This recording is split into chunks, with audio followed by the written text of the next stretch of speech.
After watching what the G1000 does for you and Navigation Made Easy with the King School videos, I learned a lot about the G1000, specifically towards the MFD side of things. Um, I have a little bit of experience with G1000 avionics, not too much. I did my very first discovery flight with the G1000. I don't really remember it too much because that was back in 2019.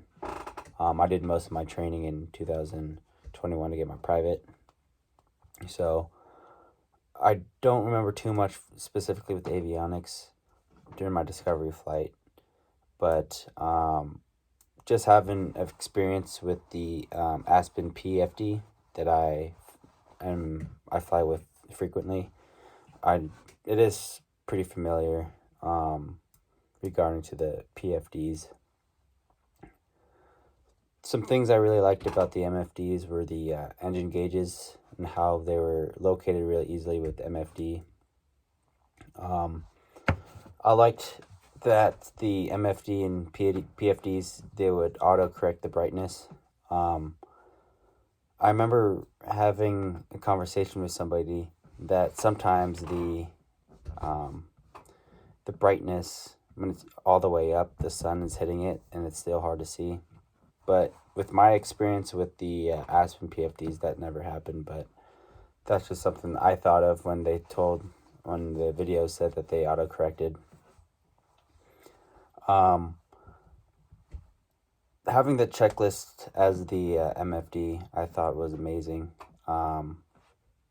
For single pilot resource management, you don't really have to be fumbling a hard copy of a checklist. I know for me, I've done checklists on my kneeboard with laminate paper. I've done laminate checklist on my iPad on my mount. I'm still deciding which one I like better, but if I had the G1000, I think the checklist in MFD was the best one to have. But of course, it's still good to have the hard copy checklist on you just in case.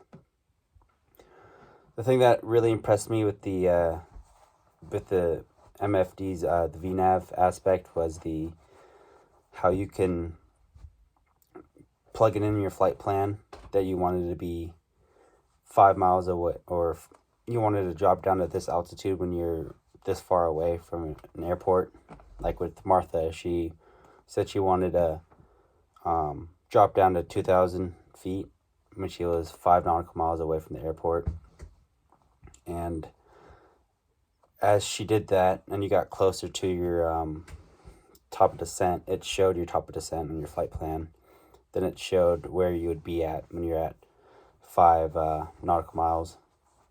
That's a lot better than what I was taught, which is you had to drop down for every 1,000 feet you drop down. You have to add 3 miles plus 3 miles. So if we were at 4,000 and we had to drop down to 1,000, that'd be 3,000 feet. 3,000 feet we would have to drop down. So 3 times 3 is 9, plus the extra 3 would be 12. So we would start our descent at 12 nautical miles. So I guess it's easier for purposes you don't have to do quick math in your head, but I thought it was pretty cool. And I liked how it showed airports class airspace like it did on the sectional.